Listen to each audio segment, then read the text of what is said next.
Hello, in this video I'm going to show you how you can find players on the transfer market on the FC24. So first we have to open this transfer market. In my case it appears right here, but if you don't have it here, you have to click the left 2 button on your controller and you have to go for the transfers. And right here you will have the transfer market, so you have to open it.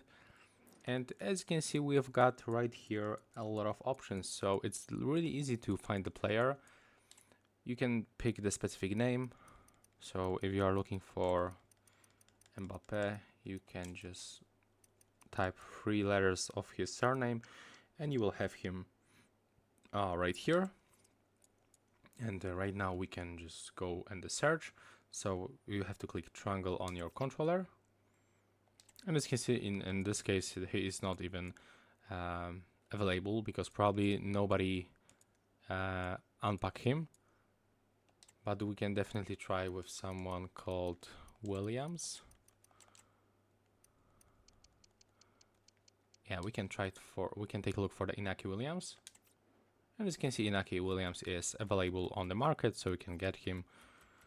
Pretty nice stats. The most important, the pace, 94, 84 physique. Really nice starting card. And yeah. You can also check the quality of the players. There's actually a lot of cards with the different qualities. Also, you can take a look for the positions. Like if you are looking for the center back from Premier League, you can check it like that. And you have to click triangle and you will take a look for all center backs from the Premier League that are available on the transfer market. If you want to buy, for example, holding, just click X and then click to add to transfer targets. In my case, because I don't have any coins, but normally you can just select this option, buy now or buy it. And yeah, that's all for this video. Hope you like it.